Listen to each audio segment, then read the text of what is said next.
To put it simply, Journey to the West is inspired on a real-life pilgrimage made around the 7th century. It follows the story of monk Tang Zhang Zhen. He was tasked with recovering some Buddhist scriptures from India. For this task, he was assigned 3 guardians, appointed by Bodhisattva Guanyin. You could see this Bodhisattva figure as a sort of patron saint, if that makes it easy for you. In the past, these guardians committed several crimes against heaven, and the way for them to atone for their sins was to make sure the monk arrived safely to his destination. These were Yubaye, a pig, Sha Wuying, a sort of ogre, and, of course, Sun Wukong, the Monkey King. But the game focuses mainly on the pig and the monkey. Yubaye's crime was trying to seduce the goddess of the moon. For that, the Jade Emperor, the deity in charge of managing the Celestial Court, why yes, there's also bureaucracy in the Chinese pantheon, banished him from heaven, and was reincarnated as a pig. Sun Wukong, on the other hand, he's said to have been born from a stone that laid an egg. At first, he lived among other monkeys, and one day, they made a bet that whoever managed to climb up a waterfall and find the source of the river would be their king, which Wukong, of course, did. Also, he discovered a secret hideout hidden behind the waterfall, and used that cave as a sort of secret lair. After that, he left his mountain, got to know the human world, and learned martial arts from a Taoist master, as well as the key to immortality. But this master made him swear to never tell anyone where he obtained this knowledge, which, by the end of the novel, he kept his word. Then he went to defeat a demon that threatened his people on the mountain. After that, he went to the palace of the King of Dragons and tried him to believe that he was a king of celestial importance, and so he obtained 4 relics from his armory. A golden mail armor, the cloud walking boots, the phoenix feather crown, and his iconic golden tipped staff, capable of stretching at will, weighed 8 tons and could shrink to the size of a needle, which he kept in his ear. With all this power, Wukong returned to his mountain, gaining the attention of other powerful beasts, forming the 7 great sages, among whom was a powerful bull king. When his trust against the dragons was discovered, the monkey was sentenced to hell, but he managed to get his soul back and erase his name from the list of life and death. Hell then went to complain with the Jade Emperor, who sent dozens of generals after him, but none of them were able to defeat Wukong. In an attempt to appease him and keep an eye on him, he was offered to be part of the Celestial Court, and both times he refused, offended by the lowly position he was assigned to. Although in his second time in heaven, he stole the longevity pills from Lao Tzu, ate a fruit from one of the sacred peaches he was meant to be guarding, gaining 2 other kinds of immortality, as well as making a mess with the Jade Emperor's wine. That also made him immortal. Now the Emperor was angry. He sent thousands of generals, the 28 constellations, his nephew, Erlang Sheng, and Neja. These 2 are important deities of the Chinese pantheon, in addition to the 4 heavenly kings, the great god of spirits, and so on and so forth. But after an epic battle, matching Erlang Sheng's strength, he managed to outwit them all. Desperate and quite humiliated by the situation, let's be honest, the Emperor then asked Gautama Buddha for help. Yep, Gautama Buddha, the original. And only he was able to subdue the monkey. The thing is, Wukong wanted the Emperor's position, and Buddha told him that sure, he could be leader of heaven. But first, he had to escape from his hand. Then, Wukong made a leap so high, he swore that he had reached the limits of the universe. The only things around him were 5 mountains. And so, he marked his territory and claimed himself as the great sage above heaven. Then he returned to Buddha, horrified at the realization that he never left his palm. He tried to escape, and there, Buddha transformed his hand into a mountain and buried him under it, placing a mantra and feeding him only pieces of copper and iron for 500 years. That would teach him humility. When Bodhisattva Guanyin was looking for 3 guardians to accompany Tang in his journey to the west, Wukong saw it as an opportunity to free himself. But before he could try anything funny, he was given a golden headband that would press down on his forehead if he were to fall out of line. Now, Black Myth Wukong takes place after the events of the novel. At the end, thanks to his service and his prowesses, Wukong is freed from the crown. He had finally learned humility, and was given the title of Virtuous Fighting Buddha. The thing is that, according to the event of the game, The heavens were still very angry at him and sent all the generals, the 4 heavenly kings, and all these people to defeat him again. Erlang Shen among them for sure. He gave him 2 options. Either he surrenders, returns to the court, and this mountain, along with all his monkeys, is destroyed. Or else, he fights, he might win, and heaven would come back for him another time. Both deities clash for a bit, but the golden circlet that he thought had been removed was still there, giving Erlang Shen the chance to strike him down once and for all. And so ends the legend of Sun Wukong. He returned to his stone form. His 6 senses broke off his body and became 6 relics that were scattered across the land. But if someone were to gather them all and take them to this very mountain, Sun Wukong would return. Or so says an old monkey introducing the playable character, a simple monkey of the same species as the sage, known as the Destined One. And so he embarks on this new adventure. The game's 5 main areas are inspired by the chapters of the novel, by the way, and I won't be getting much into detail to keep this simple. First we get to the Black Wind Mountain. A spirit that guarding the place warns the monkey that the mountain had been taken by Yao Wai. These are like evil spirits from Chinese folklore. There was a temple here that was burned on Wukong's journey and somehow had been rebuilt. After a couple of demonic monsters like a white fox and a snake man, we arrive at the first proper boss, Elder Yinshi. On Journey to the West, this was one of the first monasteries where Monk Tang had to stop by. Its caretaker was almost 300 years old and wore many accessories, which was not very common for a monk, in addition to having a thing for collecting kasayas, a sort of Buddhist robe. That time, Wukong mentioned that his master's kasaya was way better, for that was a gift from Bodhisattva Wanjin. That caught Jinshi's attention, and so he plotted with other monks to steal the kasaya. But Wukong foresaw the danger, and when the assistants threw fire at them, he deflected to the walls, setting the monastery on fire. The next morning, they demanded Jinshi to return the kasaya, but it had been stolen by the Black Wind Bear. The monk and company set out for it, and Jinshi, after losing everything, he smashed his head against a wall, taking his own life. Here, in the game, the old man returns, although Jinshi's aspect is now very twisted. His spirit is still attached to this place, and now takes the form of a humanoid monster made of gold, a reflection of his greedy soul. Continuing with the story, Wukong asked Wanjin for help to recover his master's kasaya. She disguised as a demon white fox, and the monkey as a pill. The bear fell for the trick, and Wanjin forced him to return the rope that she gave Dang Zhang. Cornered and with a magic stick in his stomach, the bear agreed, and since then he was forced to be the guardian of Wanjin's mountain. Returning to the game, the Destined One manages to defeat the Black Bear. He tries to escape, but was being held by the Heavenly Court. This is something we'll see repeatedly with the bosses. The Heavenly Court wanted them here, probably as a way to keep the relics safe. The bear apologizes. He knew very well of Sun Wukong's power. He had the relic but didn't know how to use it, and would gladly give it back to him. At the end of the chapter, we'll see a small animation, retelling this part of Journey to the West. It tells Jinshi's story. As a child, he met the Black Wind Bird. The spirit grew fond of the boy, and among jewels and riches, he taught him the secret to extend his life. But this made him greedy. The kid grew to be a monk, with a fascination for collecting kasayas. One day, Wukong and his friends visited the monastery. Elder Jinshi was fascinated by Tang's robe. In a fit of madness and greed, he ordered his assistants to kill them, but Wukong deflected the fire, taking everything he had built because of his filthy avarice. After being tricked by Guanjin into giving up the kasaya, defeated and humbled, the Black Wind Bear asks, what went wrong with Jinshi? A monk should leave behind his greed. Why was he so obsessed with that piece of cloth? To which Guanjin replied, without a kasaya, how is a monk meant to show the world that his desire for gold was satisfied and his lust quenched?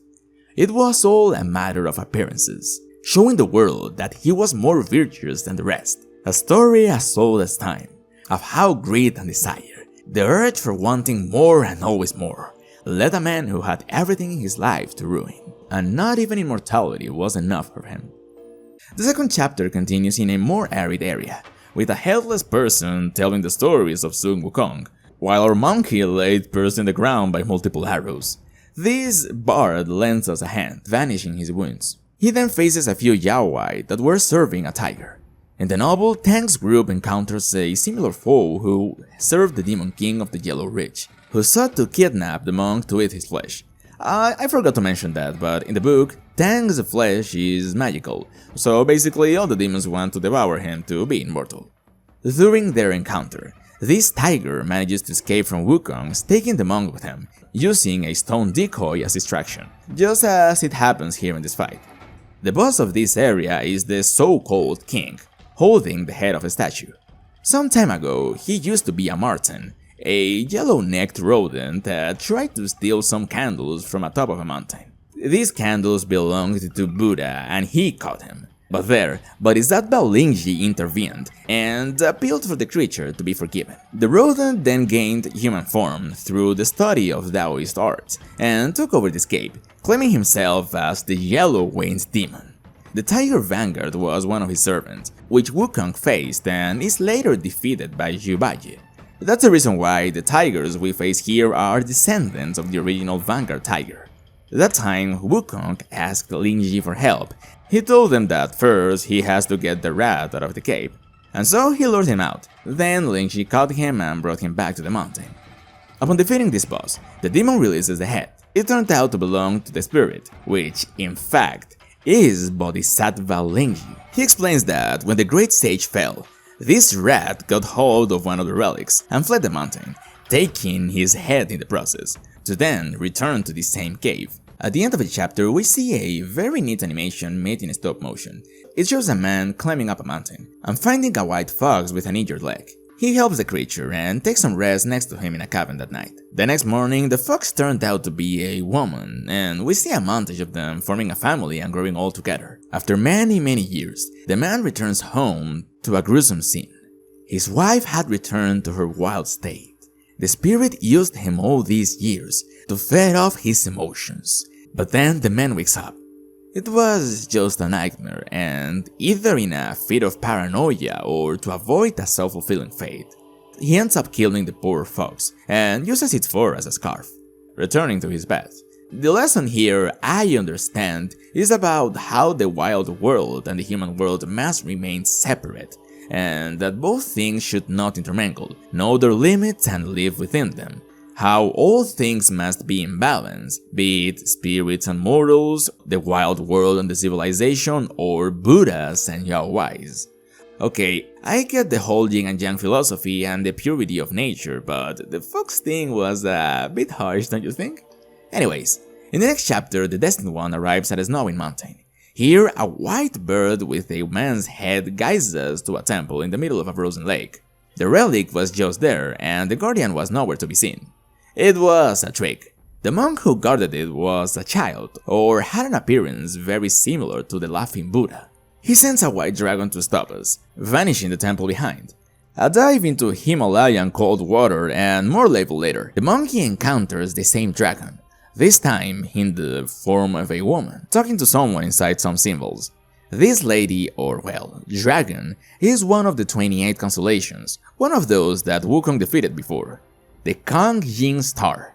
In the real world, she's an eastern star, located between these two other stars, which I won't bother pronouncing to not make this too confusing. There's also a giant turtle in the water down below. That's also mentioned in this part of the novel. It's a guardian creature of the north, depicted as a turtle coiled by a snake. Although here the turtle is alone, because sadly the snake died. Anyways, Kang Yin was trying to convince Yubaye, the same pig from Wukong's journey, to join her side and stop the Destined One. But the boar was as stubborn as usual, and thus she trapped him in these symbols, to then face the Destined One. The monkey manages to defeat her in her dragon form, and by crushing her against the plates, frees Yubaye, who joins him in his quest. If you're wondering why he's so small, I'll just say that in some translations he's also called Pixie, so yeah, this seems kind of fitting for the character. The general turtle helps them to get off the mountain. After meeting with the Laughing Buddha, who only wastes her time, he reveals himself as the Yellow-Browed Demon. He used to be a boy servant of the true Laughing Buddha, and one day that his master was out, he stole 3 of his relics, the human sack, the golden symbols, and his favorite instrument, which he then turned to a weapon. becoming a demon. He created a fake temple, and during the journey to the west of Tang and company, he made them fall for the ruse. Wukong tried to help him, but he was trapped in the golden symbols. This time, Zhu Baoji asked the constellations for help. Kang Jin came down and forced her horn in between the plates to no avail. But there, the Monkey King saw the sharp tip of the horn coming from the opening. He shrunk to its size, made a hole in it, and with the dragon pulled out, he escaped unharmed inside that hole. Then he went to ask the divine forces to fight the demon, but they were all absorbed by the human sect. That's why Kang Jin emerged from the back, and since Heaven didn't want Wukong to recover his body, she's working with the demon. Overwhelmed by Yellow Brow, the sage fled to a watermelon's garden, following the instructions of the Laughing Buddha. There, the monk disguised himself as a farmer and tricked Yellow Brow into eating the fruit. That fruit turned out to be Wukong. It caused the demon so much pain that he gave up and returned to the mountain with Buddha. In the game, during his fight, he sent the Destined One into the human sect, and we even faced a macaque. He was one of the great sages along Wukong before the journey to the west. He was tricked by Yellow Brow and convinced to work for him after Wukong's passing. At the end, the Destined One manages to get out of the sack and defeats Yellow Brow. The demon tries to flee but falls into cold water, and the real Laughing Buddha appears, thanks the duo for their service, and fishes up the relic in the form of a huge fish. At the end of the chapter, the animation shows us a giant soft-shelled turtle rescued by an extremely poor village. In gratitude, the turtle made a wound on its flesh that bled pearls and gold, a side of curing people illnesses, making them beautiful and helping them to thrive. Fairly enough, the village began to worship it as a deity. They would bring offerings, and occasionally, the turtle will make a cut on its body, giving the humans more riches. But one day, someone approached it with a knife and made a deep wound on its side, letting out even more pearls and gold. Some of the villagers tried to stop him, while the rest took advantage of the situation, ripping chunks of the turtle's flesh, letting out more and more gold. Not only that, they were reveling in its guts and blood, and defiled its body completely. After that, the village didn't hold for too long, and was left to ruin. They had killed their only way of salvation. Then someone approached the turtle's carcass. This person was Yin Chanzi, who, from what I could collect, he's like the past life of Monk Tang Zan, and the turtle, Yellow Brow's past life too. The spirit wanted to prove a point, that humans are evil by nature, selfish, and when faced with a divine solution to their problems, they would only take advantage of it and destroy it. To which Yin Chanzi responds. He was so desperate to declare a winner or a loser that it was funny and sad at the same time. To which the turtle says, if he couldn't win, what was the point of arguing about anything in the first place? That insistence, that obsession, and the extent he had to go in order to prove his point. That was not the Buddha's way. Humans are violent and selfish, yes, like any other animal, but there were also those who were willing to change that. The monk himself was a living proof of that. If he continues to project on others his preconceptions, if he didn't let go of all that, he wouldn't be able to achieve enlightenment. But then again, the turtle only saw winners and losers, and that's why he was trapped in this cycle. In the next chapter, the monkey and Zhu Baiji arrive at a dark forest where they are stopped by a woman. This was Langzi village. They use a Yao Wai disguise to get in, but are instantly discovered by the same woman. She knew them very well, or at least her mother knew them. She had an encounter with the real Wukong some time ago. She demands them to leave immediately, and upon refusing, throws something at Vajie and transforms into a spider. The duo fought her but had to leave. The boar goes after her and makes them fall into a trap. After escaping the cave, the monkey sees the rest of her sisters preparing a fiancé for their mother. This turns out to be Yubayi, hypnotized by the Yaowa influence. It was somewhat difficult to get him out of the trance, removing the hairpin the spider threw at him. However, a spider web caught him again, and we face the mother of the spiders, and Bajie's former lover. After defeating her, she goes to ask the 100-eyed demon for help, who ends up killing her and taking her energy. But in the end, the Destined One defeats him, recovering the old lady's body and the relic. Now, in Journey to the West, Tank and his disciples stop at a monastery, but they realize too late that its inhabitants were Yaowai. 7 spiders pretending to be young women. As usual, Tang Zhang was kidnapped to be eaten, and while the others were surviving the spiders to rescue him, they discovered there was a nearby hot spring they frequented. Baji decided to take a look too close and was captured. Also, he fell in love with one of the spiders. Wukong managed to defeat them, and they go to the 100-Eyed Demon for help. He gives them the idea of offering the group poison tea, pretending to be a peace treaty in exchange for the monk. But the Monkey King saw through the deception. I forgot to mention this, but Wukong gained the power to see through evil and lies when he was trapped in heaven for a bit. In a bit of rage, they finish off the spiders, except for one that was forgiven by Baji. Then the Bodhisattva Pilampo was called to punish the 100-Eyed Demon, making him the guardian of a temple. The mother of these new spiders is that sister that Baji left alive, hence why she recognizes the duo. The old lady was the Violet Spider, and, just as in the story, she goes again to the 100-Eyed Demon for help, but gets betrayed. She was meant to be a vessel for the 4th relic and to trap Baji, of course. The demon then destroyed her form to use the relic, but the Destined One stopped him. What we see at the end of the chapter is a quick recap of Zhu Bai's story. He was once part of a celestial court and fell in love with the goddess of the moon. Until one day, due to these feelings not being mutual, because he saw an affair that he shouldn't, or just because the Jade Emperor felt like it, he was banished from heaven and reincarnated as a pig. And later, on his journey to the west, he falls in love with one of the Yaoi spiders. More than a story of unrequited love, I think the lesson here is more about how people change, and that sometimes it's better to forget about those people who, with the passage of time, go down a dark path in order to grow as individuals. That's why we see that, while the Violet Spider nature is very twisted despite her human appearance, Zhu Bai, despite looking like a boar, is still a noble and kind man. And in order to not fall prey for the machinations and the corrupting influence of the Yaoi, he has to let go of what he loved to continue on his path of self-enlightenment, accompanying the monk on this journey. Basically, the game is now telling you that you should get rid of that toxic GF, ties with those harmful influences to live a healthier life, take it as you will. The next chapter takes us to a volcanic mountain range. Here, the Destined One helps a fox hanging from a rope. Immediately, Baji takes her for a Yaoi, but the fox girl insists that she's the daughter of the Bull King. Her mother was the jade-faced princess that Baji killed in the original tale. She managed to return to her father, but her brother, the cursed Red Boy, escaped from Wanjin, turned against the king, and now she's bound to these domains because of him. Baji says that not even he and Wukong could defeat the Bull King on their prime, and she wants him to believe that he was overthrown by that kid? But this was clearly the work of one of the relics, so they follow her lead.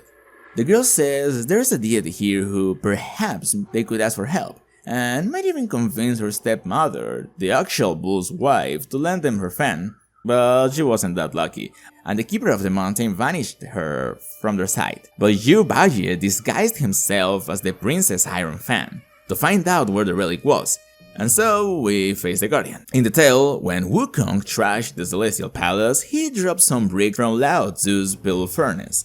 These bricks fell to earth and became the mountain where the bull now resided. And believing the culprit was the servant who tended the furnace, Lao Tzu banished him to earth, bounding his being to this new domain as a guardian. Now, I'm not sure if this is a reinterpretation by the game, but Iron Fan and the Keeper were both servants to the Celestial Court, and when the former was banished, she decided to go with him, and had some sort of forbidden union between them, but again, this might be only a thing from the game. When the duo met with the girl again, she had the Princess Fan, one of the 5 Lao Tzu relics, and used it to put out the divine flames. The group arrives with the Bull King and she tries to convince him to get rid of the Red Boy. But the Bull knew instantly that this wasn't his daughter.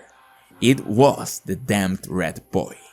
In the novel, when Tang and company arrive at the volcano region, the Red Boy, son of the Bull King and the Princess Iron Fan, gave a lot of trouble to Wukong.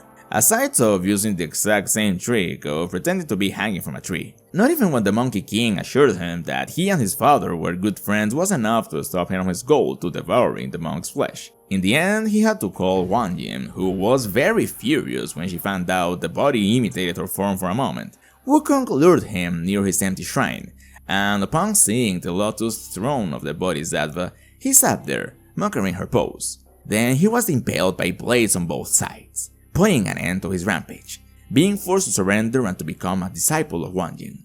Later on their journey, the group needed to pass through the mountain's fire. Wukong asked Princess Ironfan for help, but after all that happened with her son, she was not very willing to aid them. Then the monkey transformed into a fly to hit her stomach from the inside. Eventually she gave him her fan, but it was just a fake. In the end, the Bull King wasn't so happy about this, and finding themselves very outmatched, they had to ask heaven for help. Among the many generals sent to subdue him was Prince Naja, and it was almost not enough. The prince's father, the Varaja Li, had to use his pagoda cage to finally put an end to him. And to top it all off, Yu Baye also took care of the Jade-Faced Princess, a fox Yaowai who the bull had an affair with. After all of that, let's just say that the great sage who pacifies heaven never came back to be the same again. After defeating the Red Boy who escaped Wang Jin to seek the relic, the bull willingly gave it to the Destined One. He kept it safe here, suspecting that something like this could happen. But then, the Red Boy comes back up, absorbs the relic and gains even more power, becoming the King Yaksha. Yaksha are like high-ranked demons in Chinese folklore, to put it simple. Finally, he was defeated. The Bull and Ironfan begged to forgive him. But the Red Boy, before being humiliated again and forced to serve heaven, pierces his neck with his own blades, freeing the relic at last. As a side note, the Red Boy wasn't even the Bull's son. The Princess Ironfan drank from the river of childbearing. That's how the Red Boy was conceived. Here also says that she was meant to bride another Yaowai, but the things changed and details. Then again, I'm not even sure that this also appears in the novel. The animation at the end of the chapter reveals that the relic was forced to be accepted by the bull. It also shows his past with Wukong, of the time that together they challenged the heavens. But this time, and I think this is added by the game, we are told that the bull was the one who was reluctant to give Wukong the fan, for he betrayed him and the other sages when he decided to make this pilgrimage. Then we see how he was taken to the Emperor by Neja and the pagoda cage. Wukong, with much regret, he said goodbye to his friend that day. Then it changes to the beginning of the game, when Wukong was defeated by Erlang Shen. In his deathbed, he confesses that all this time, he thought that upon reaching the state of Buddha, he and his people would be left alone. That's the real reason why he set out on this journey with a monk. But now, he understood that his mere presence was seen as a threat to those above. And the only thing he asked of the bull was to stay away from his remains. And as we saw, that was a promise he wasn't able to keep. At the last chapter, we return to the mountain. The Destined One had all the relics, but the servants of the Celestial Court were already there. After all they went through to defeat Wukong, they weren't going to let him complete his task so easily. After fending off one of the high-ranking servants and almost crashing to the ground, Wukong's somersault cloud comes to his aid, responding to the presence of his master's 5 senses. The next 4 bosses, a deer, a rhino, and a mantis, are pieces of the Monkey King's armor, which, upon his defeat, took the form of creatures that symbolizes his nature. His boots, armor, and globes respectively. His phoenix feather crown ended up with a giant grasshopper, and he just had to take it from him. With all this, the Destined One and Yubaye head to a cave behind a waterfall, where Wukong proclaimed himself as king for the first time. There lied his rugy gold-banded staff.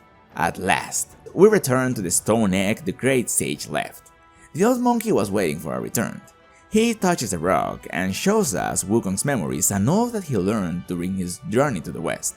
And it turns out that these memories are replaying recent events, revealing that Wukong's last relic, his remaining sense, the mind, was the Destined One all along, or well, his last sense. When Wukong died, his 6 senses took the form of relics and were taken by the Yaowai kings, with some help from heavens too. Only his mind was lost. since it's a unique essence for each living being, so it's meant to disappear at the end of a lifetime.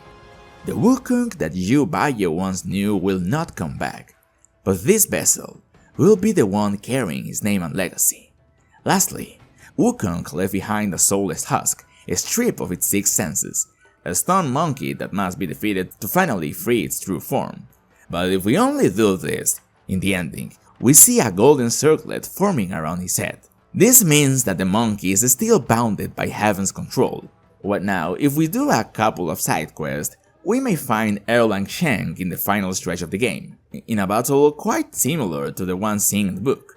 As I understand, he was just testing us. Apparently, Erlang also suspected that something weird was going on with the Celestial Court, and wanted to make sure we were worthy of taking Wukong's mantle. Also, we faced the 4 Heavenly Kings in giant form, and mopped the floor with them, the usual. If we do all this, when we finally defeat the Stone Monkey, we see that the crown is no longer in our head. Now, Wukong was, in essence, reincarnated. Now, to wrap this all up, we see a montage of a lot of key moments of Journey to the West, but at the end we see something quite curious. It's Wukong remembering that time he celebrated with his friends, the 7 great sages, after he trashed the Celestial Palace. Now the cave was completely empty, of course, but I think that the Monkey King is preparing for something else. He is preparing to face the Heavenly Court once and for all. And thus Black Myth Wukong ends. And so it is for my part. Tell me, what do you guys think? If you liked the video, remember to leave a like and subscribe, that really helps me and the channel, and leave a comment down below if I'm getting anything wrong. Thank you all for watching, and I'll see you all next time. Bye bye.